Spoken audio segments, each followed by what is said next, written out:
So well, this is actually our second attempt because while we were talking about the technical issues that we were having, we had some technical issues, so we had to start over. It's true. So, it happened. I was there. Yeah.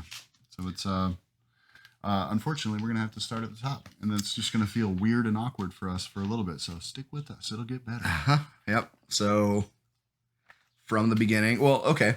What's the point of this here Flog today, Ryan? Why are we recording this? We're recording this as a debrief of sorts of the launch that we just had, which I felt was a reasonably successful launch. I'd say that it was successful beyond reason, at least as far as my expectations went. So we just officially launched the podcast on all available platforms. Still having some issues with Google Podcasts, so hang in there if you're a Google Podcasts user. We'll get there. It's coming, but they're being a pain. Anyway, it launched. It happened. It's a thing now. It is officially a thing. You can get it. You can taste it, suckle upon it. It's pretty nummy. But it wasn't a nummy process getting there. It was a numbing process getting there. Yeah. Ryan, tell us about your experience in making Forging Flame a tangible thing. Okay, let's just start from the top. One of the things from the previous video that we just shot is I got up to go get my notebook because I have some notes in here, and then I came across the page where we were coming up with ideas for the name of the podcast. So I thought we'd start there because that was already an arduous process there because we had this kind of very specific vibe that we were going for. It was we wanted it to be somewhat apparent that it's about the creative process, but also not sound too generic or like too light. Yeah. You know, like it was just like, oh, we're gonna learn how to finger paint and draw on your childish inspirations. Right. I don't know. You know, we wanted something that wasn't too literal. Yep. But also also implied like a level of like grit and determination. Yeah.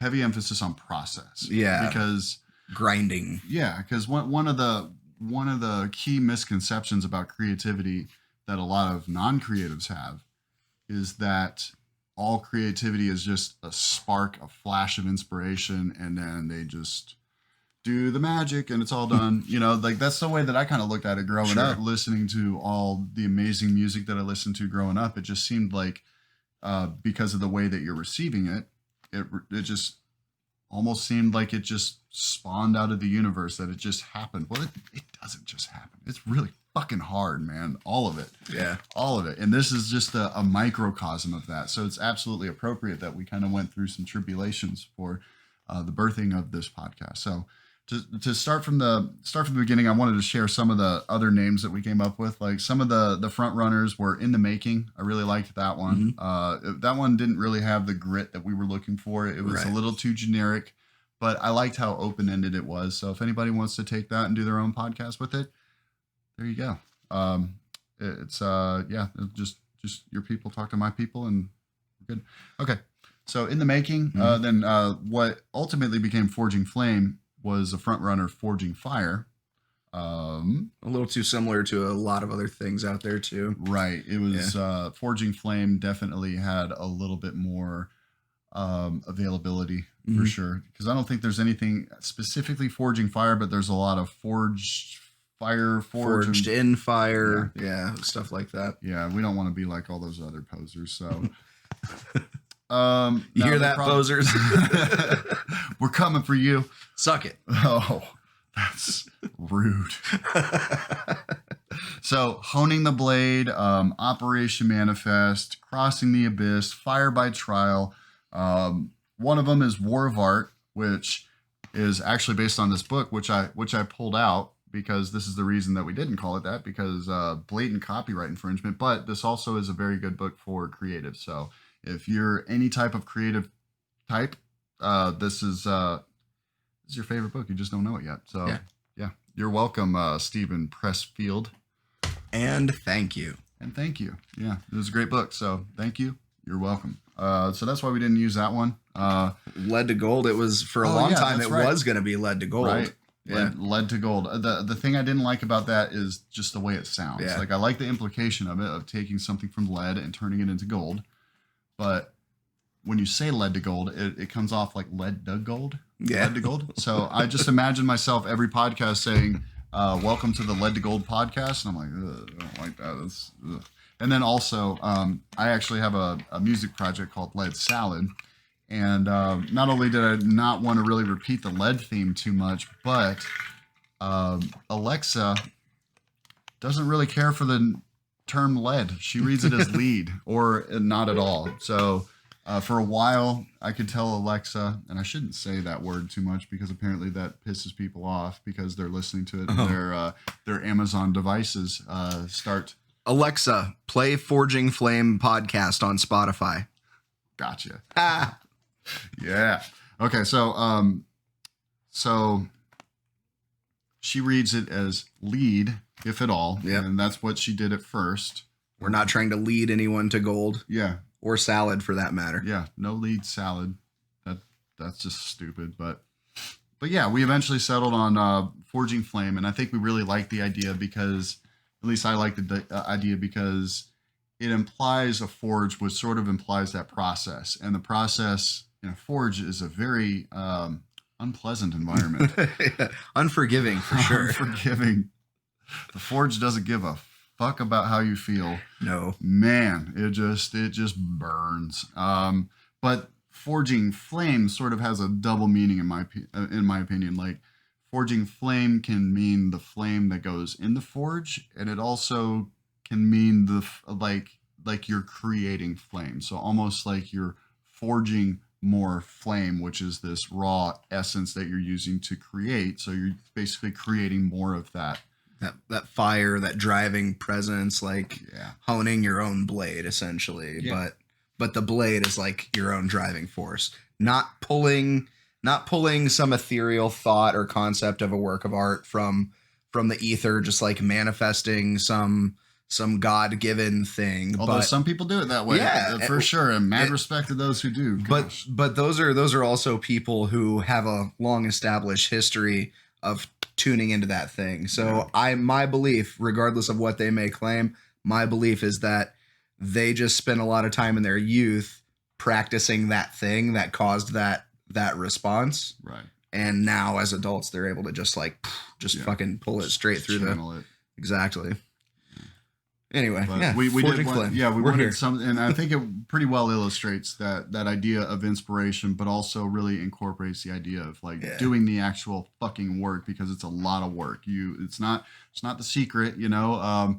A lot of people think The Secret is just like, oh, if I will it to come, it's going to come, which I don't believe that's what they intended. Sure. But I think the work is a very crucial element to that. So you could be inspired all day. If you don't do the work, nothing's going to happen. So true that.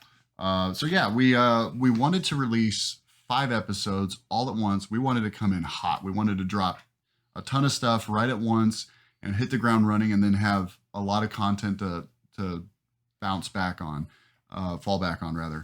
Because with a podcast, you're inherently creating a ton of content just by doing the thing. Yeah. It's not always true with music, because with music, it's a lot of me doing the same thing and nobody gives a shit about that. But with podcasts, it's interesting because we could do an hour and a half podcast with somebody, and there could be a lot of little bits in there that are not only really interesting, but could be potentially valuable and life-changing to people. It could be one of those things that they needed to hear at this particular time, and we're bringing it to them. Man, I've already had several people like legitimately thanking us for creating this, because they were kind of hungry for that kind of creative conversation. And I kind of took for granted that I have those conversations all the time, because that's what I constantly obsess about and think about. But some people out there, they don't have creative minds around them that they can bounce these kind of ideas off of. They have people like, you know, I don't know, some of my relatives where you're like totally stoked about making this thing, and you're like, man, this is amazing. This is all these cool things come out of it. It's amazing. It's cool. You're just kind of like, does it make any money? Yeah. When are you going to get a real job though? When are you going to get a real job? But anyway, wanted to come in hot. 5 episodes dropping all at once, but we also had a bit of a time constraint because Jessica Heckel, our guest for the 5th episode, basically we wanted to, I don't want to say because of her, but she let us in on what she was doing, and she let us in first. We were the first ones to basically see her new album, and even hear it. So it would have been nicer to make that episode more timely, at least. Mm-hmm. I would have liked to have that out like immediately because it was very exclusive when we first heard it. It's not as exclusive anymore because she has it up on her website, and she's done other interviews, which, you know, go her. I want her to have an awesome release. But it would have been nice to have that a bit more timely, but that also put the time constraints on there. So we had 5 episodes that we had to finish within this reasonable amount of time of her release, which, by the way, her album releases on July 15th. That's right. It's her birthday. Happy early birthday, Jessica. Happy early birthday. She likes releasing stuff on her birthday, which I think that's super cool. But yeah, so there was that time constraint. So we had all this stuff and we had to get it out quickly. At first we wanted to do like 7 to 9 episodes, and then eventually it fell back to 5. 5 was much more reasonable. And we had a few guests kind of fall through, so we weren't even able to record 7 episodes like we wanted to. And thank God, because this was already way too much. I'm not doing this shit again. Like, that was insanity. Well, luckily we won't have to launch this podcast again. Yeah, it's never again. there. It's already there. And it's also, fortunately, for anybody out there that's thinking about doing something and launching it, man, my first bit of advice would be to, man, don't emphasize the launch so much. Like, yeah, have a launch, try to fucking make an impact coming in, but don't obsess over it so much that it prevents you from making that leap. Because ultimately, the way that Gary Vaynerchuk explained it, it's your 96th episode. That's the one that's going to strike gold. So who gives a fuck what happens in your first 5 ones? You know, like, that's the idea, is that we're going to build a creative empire, like this huge platform for creatives. Nobody's going to give a shit about how we launched or how well it did in the first 8 hours, which it did pretty fucking well. Which is pretty cool about, yeah. Pretty well indeed. Pretty stoked about that. Yeah. But came in hot, grossly underestimated how much work this was going to be. So first of all, it all starts with where you record it and how you record it. And we recorded it in our buddy Colby's studio. He's our guest on the 3rd episode, and his studio is Prospect East, located in the Fountain Square neighborhood of Indianapolis. Super cool room, but he wasn't finished constructing it, and he didn't have any. He didn't have the soundproofing up on the walls yet, so there was a lot of reflections happening, which caused numerous problems. One of which bleed between the microphones, obviously, but I say that's obvious, but it's obvious to me because I've been playing with microphones for years. But it's obvious to me now because I experienced it. So and it made sense, and now I know better than that. There's all kinds of issues with that too, because not only are you picking up sound between your different microphones, but you're also picking up the sound that's bouncing off of the walls. So I could be talking over here, and if our guest Colby chimes in for just a second, then I'm going to get a ton of room noise, which like drives my perfectionism crazy, which most people may not notice it, but that's the kind of thing that I'm going to obsess over. And that's just the way I'm wired, is if something little like that is wrong, I'm going to feel like such a piece of shit if I release that. And then I hear it, and then I'm like, why didn't you fix that? I would have taken only 5 minutes, but that 5 minutes always turns into like 6 hours. But anyway, so I think some of the ways that we can improve is, for one, obviously have a room, have a room that is treated, and then also work a little bit with the mic placement to make it point away from the other guests. I don't think we really experimented or tried that out. We were just trying to get the mics in our faces and just get going. Yeah. Which, I mean, the end result, you know, it's pretty good. Yeah, pretty good, all things considered. Nothing that sounds like an overinflated basketball like hanging around. So it's pretty all right. But part of the reason it was pretty all right is because I literally went through every single track and I cut out all the silences to make sure that I wouldn't get any of the bleed, which was insane. That was just the most time-consuming thing ever. It's and a horrible process to go through. Terrible. I've done it myself on my Kid and I's podcast. Never again. Yeah. It's Never awful. again. It's awful. It almost makes you want to sacrifice for good quality or like for shitty quality, but I'm not going to do that ever.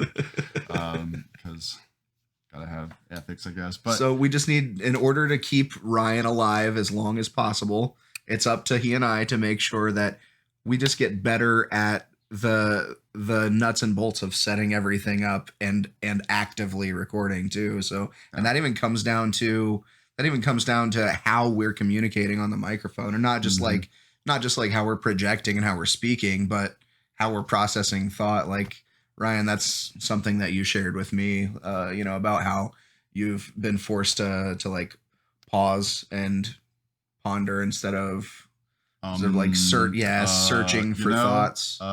you know, you don't notice things like that until you have to listen to 7 hours of you talking on a microphone. Then you're very well aware of all the ums and uhs and you knows, you know?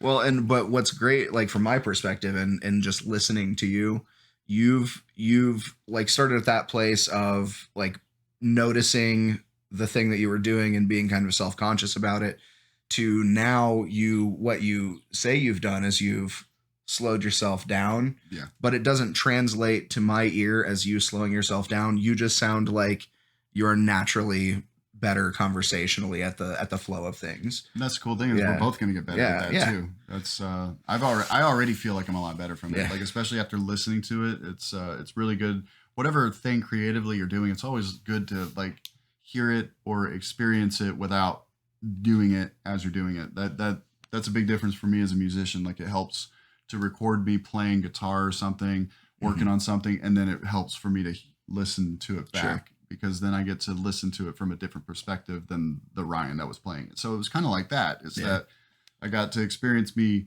doing that. I'm sure you would have had a similar effect if you had to listen to all of that. I mean, have you listened to all of the podcasts yet? I have not listened to all of our podcasts. Oh man, terrible human. Yeah, I don't know if I'm ever gonna. That's a lot. It's a lot of dude. that's a lot of hours that I already lived to go ahead and relive. Yeah. So on top of that, also had to make sure that all the compression, EQ, and everything was on point, which it made it even more difficult because the high frequencies pass between microphones really well. So somebody might be talking and the T or the S would be just unusually harsh in this one little moment. And of course, me being the psychopath I am, I had to go in there and fix it somehow. But had to do all that. Also had to manage the video side of things. Had to bounce everything down. I had to basically run QA on 7 hours of shit. That's a lot of stuff, man. And then I also wanted to have a video for each one of them. I also wanted to launch the website. I wanted to have everything hit the ground and running. I wanted to have the flogs all ready to go. Oh boy, I got to a point where the body just went out, and then technology got to a point where it was no longer cooperating, and it just literally became impossible at this specific point to deliver on what we wanted to deliver on. And I remember that exact point. That exact point was when I bounced down and I rendered the first episode, which was, or technically the second episode, which was just you and I. So I did that, and it's rendering for 7 hours. And this is how little sleep I was getting. It was rendering for a long time, and then I went to sleep, and then I woke up, and it was still rendering. You know, I may have slept like 3 hours during that, and I was still somehow like in a daze and surprised when I woke up and it was still rendering. I'm like, okay. I went to train or I went to go teach or something, and then I came back. It was done, but audio wasn't there. So for DaVinci Resolve, if anybody's thinking of rendering anything in there, use the YouTube setting. Good luck. You know, I mean, that's the one that I used because like everybody online was like, yeah, this is the best one. This is so great. They didn't say shit about no audio, but you know, that happened. And that was the point where I was like, okay, it is now impossible for us to deliver what we wanted to deliver on July 2nd. So we had to kind of figure out at that point, okay, well, what's necessary? What do we want? What's a luxury? So we ended up delivering one video, Jessica's video, that I felt was really important because it's a very visual thing, and she's showing off. She's unveiling. That sounds much more classy. She's unveiling her project that she's been working so hard on for such a long time. I wanted people to be able to see that, and I wanted her to be able to use that footage to help promote her album. So definitely had to get that. and definitely, of course, had to have all 5 episodes, and they all needed to sound good, and Yeah. the intros, the outros, everything level, all of that stuff. But then also we needed the website, and I wanted the website to have more. I wanted it to have blogs. I wanted it to have just more moving parts and stuff going on with it. But for right now, it's just one page, and I'm happy with that. It works just fine. It's fine. It serves its function for right now, because the function is we want to be able to just share somebody the URL, and then they can go straight to the website and get everything. It's all right there. So, all in all, I would say it was a great launch. It was a great learning experience. I would say the most where we can improve is definitely in capturing the audio, Yeah. and trying as diligently as possible to, shield things as much as we can, because that may end up saving us time in post production. I actually got a whole list of shit that I've been talking forever, but I mean, do you have any thoughts on? Oh man. Well, let's see. So definitely a lot of room for improvement. In terms of the capture, the setting up, the on air stuff, just the personality stuff, the thinking on the fly, the conversation, the so yeah, like but so all of that stuff for sure. But I think that the biggest takeaway for me, and granted, I didn't have to live through nearly as much torment as Ryan did. Almost when died. I say, what's that? Oh, I said I almost died. Yeah, I forgot we mentioned that in the last video, but yeah. He almost died. I, meanwhile, was pretty comfortable all in all.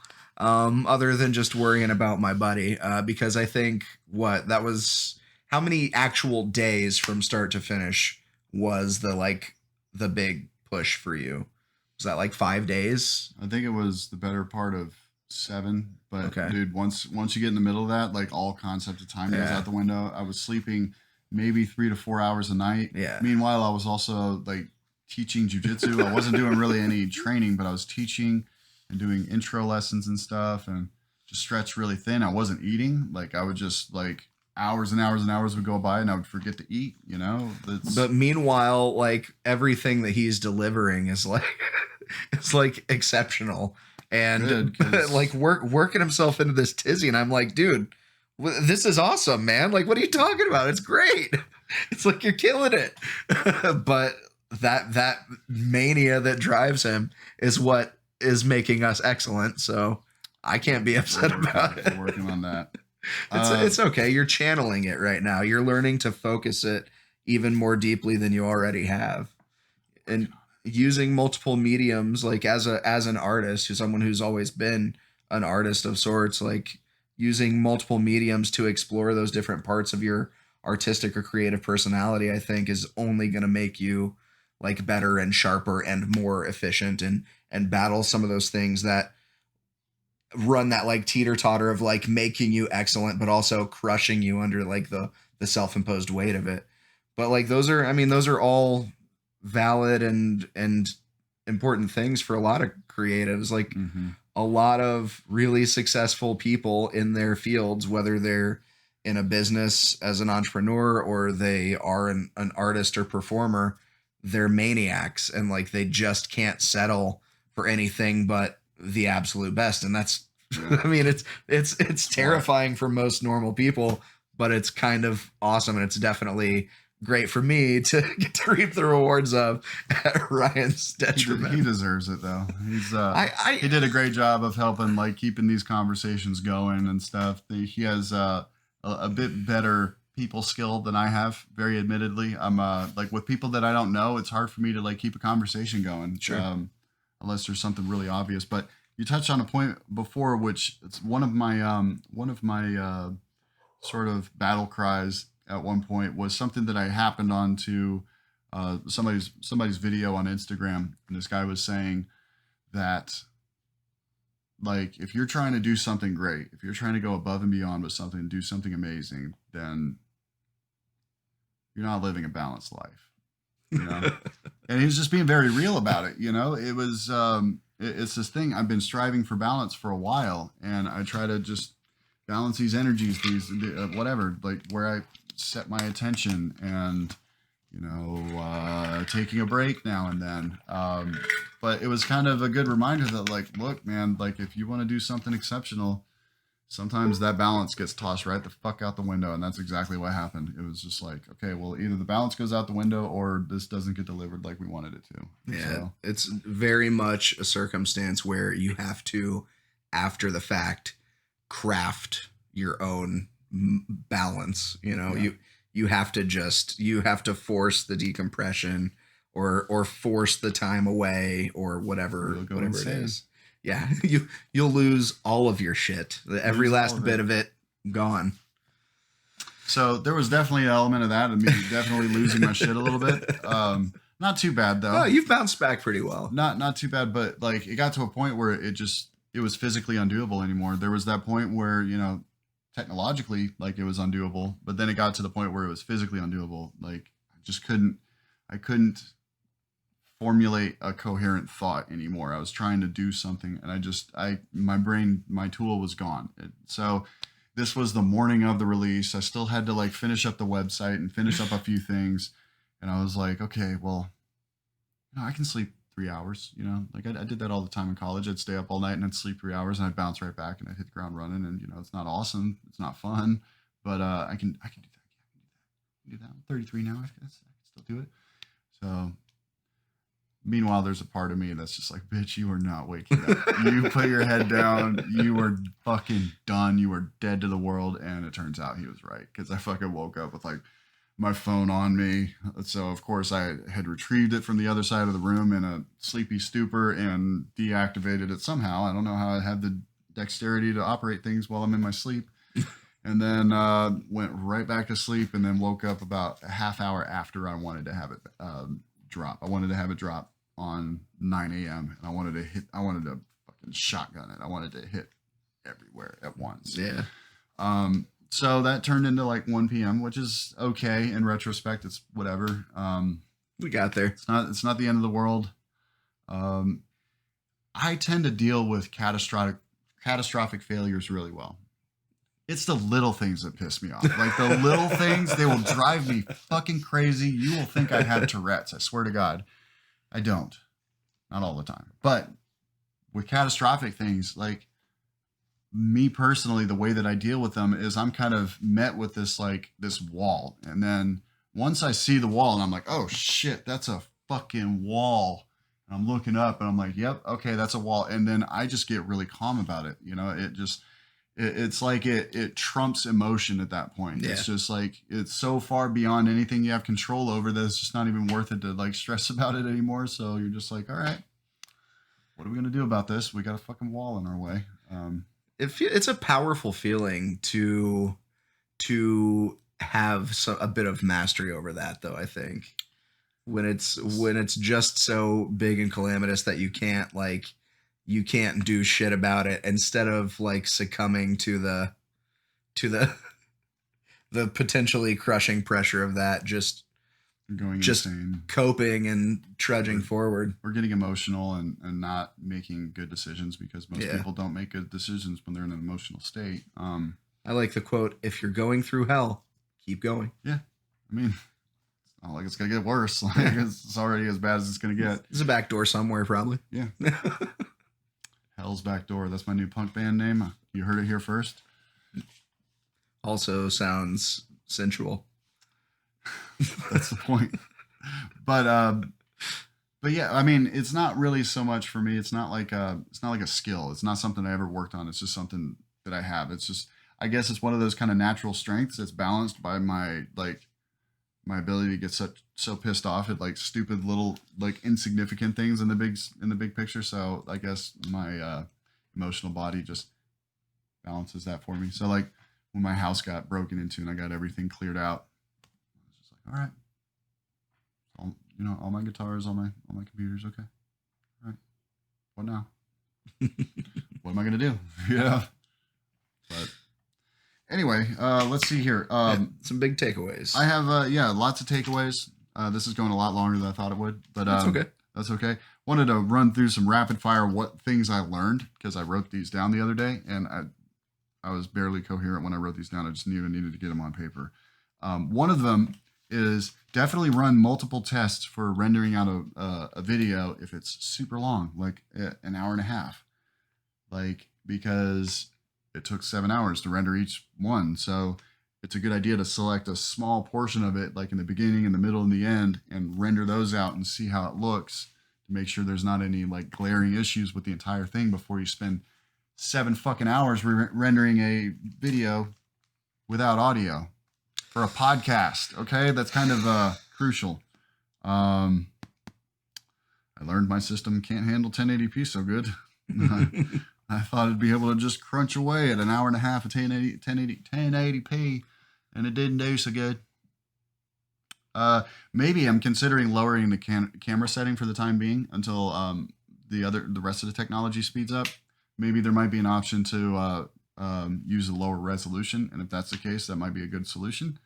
Maybe lower the audio quality. So the quality that I had for the audio in there was like 24 bits, like I forget the sampling rate, but like pretty substantial for the audio. So I could probably go 16 bits and it'd be a little quicker.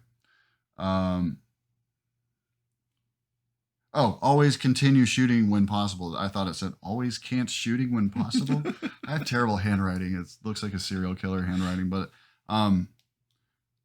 yeah, there was a few situations where we like took a break and we shut everything off and then we came back, and definitely want to avoid that whenever possible. Like whenever possible, it's better to have one long continuous thing. That way, if you need to replace that one long continuous thing, it gets replaced everywhere. But if you split it up and you have to replace one of them to update something or fix something, then it's a nightmare.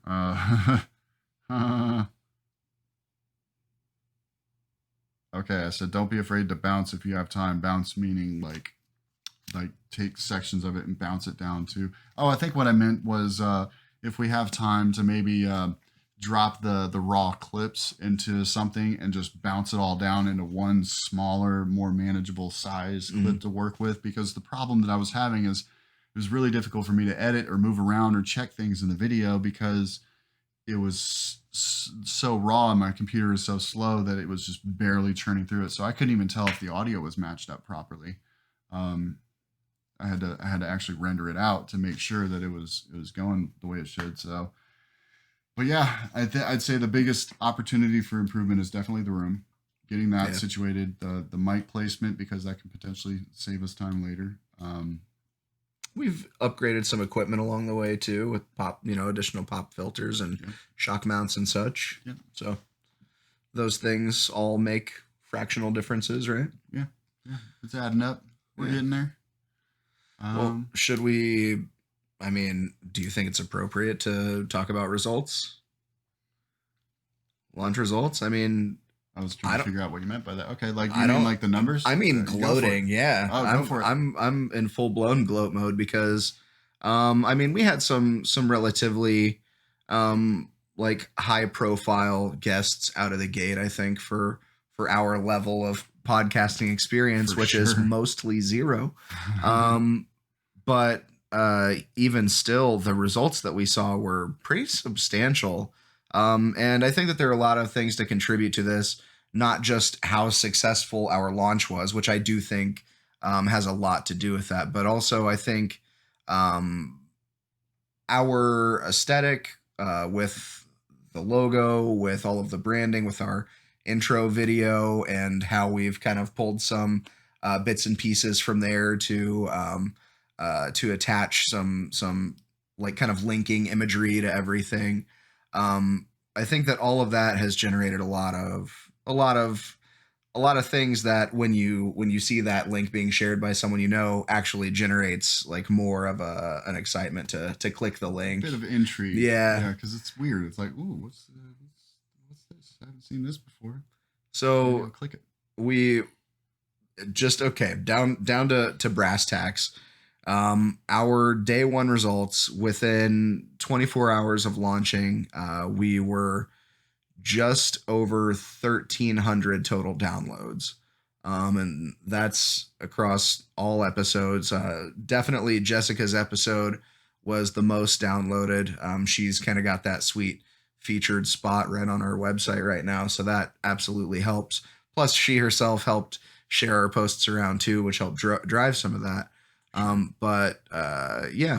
For as of right now, we're knocking on the door of 1,500 total downloads. Just a day and a half to I don't even know what day it is. It's Sunday, so I guess 3 days after the launch. James is listening to it.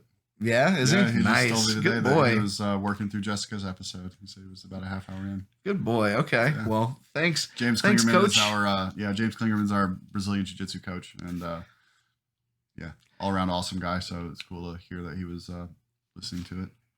But it looks like people are not just dipping in for one quick listen and dipping out. They're actually working their way through the entire episode list. So as that continues to grow and as new people come to our channel, hopefully we keep seeing that, go up and up and up. And the feedback has been really great. The numbers, like all the data, implies that people seem to really enjoy it. So eventually we'll get a lot more traction on social media platforms and get more engagement in the form of, commenting and people talking about it and whatnot. But yeah, that was the thing, is we didn't get a whole lot of engagement on social media, which, in my delirious stupor, like it basically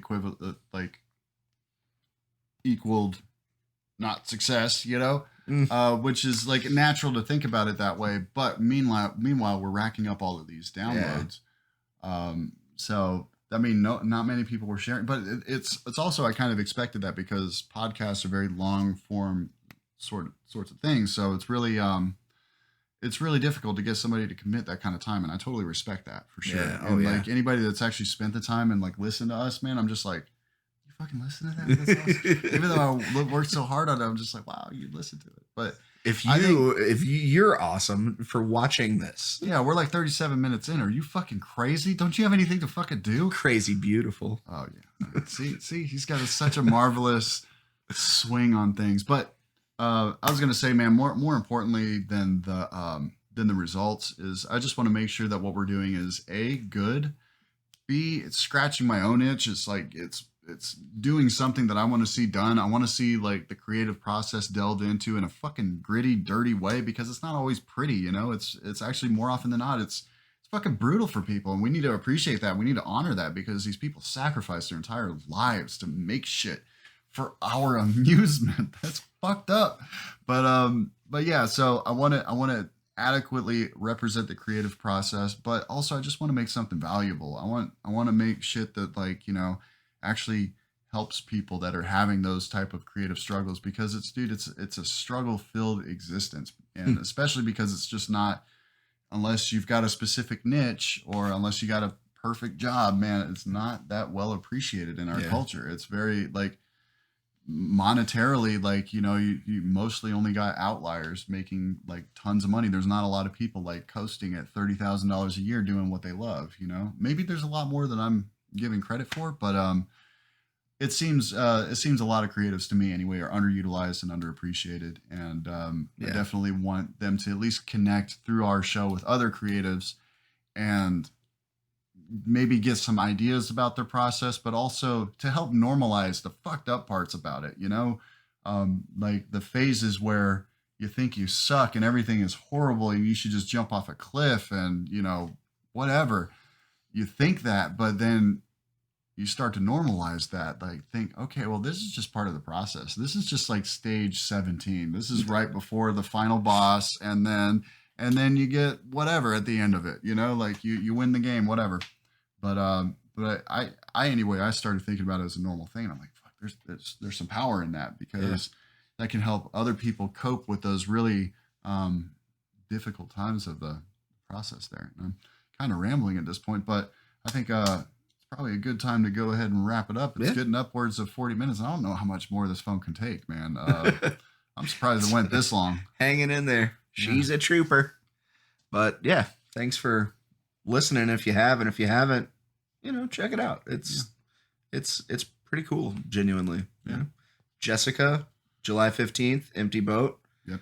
Album released, pre-sale now. Pre-sale now at jessicaheckle.com. I'll put the link in the description. It's spelled with an A. It's got a weird spelling, but that's her name, and she exists everywhere. Oh, one of the things too, if you have listened to the Jessica Heckle episode and you're curious about her artwork, because we did talk about her artwork, her paintings a lot in there, definitely go to her Instagram page. Oh, yeah. So that's at Jessica Heckle. That's it. Wait, I was about to say at Instagram, but it's just at Jessica Heckle. And you can like scroll through her posts. She has a lot of cool stuff. She posts a lot of cool shit. Yeah. And she's got a lot of like in paintings in the process that are just kind of going through revisions and stuff. And that's super cool. So for now, there's some of those, and there's a couple other ones on jessicaheckle.com that you can actually order prints for, which are pretty cool. But she's painted so much stuff, dude. Being in her fucking house is amazing. The first time I went in there, I'm like, oh my God. Like, it's like a chapel. Yeah, dude. All the fucking walls were covered with her paintings. I believe and they're all that. super intricate. They're just like little portals into different fucking worlds, man. And like, I was in her guest room, and there was like some of them that were like still like, you know, she was working on. And yeah, I got off on a tangent there, She's but that a was prolific creator, though. That was amazing. Yeah, godlike. All right, that's good enough. It's good enough. Peace out, y'all. Later. Be safe out there. We love you. I love you. I love you Yeah, too. if I'm you're just saying, paying if you don't feel attention like to this- being safe, you know, that's your responsibility. I'm gonna, Just don't be unsafe on other people who don't want you to be. yeah, be consensually unsafe if you're to be unsafe. That's right. Okay, I think that got a little dark. Bye, guys.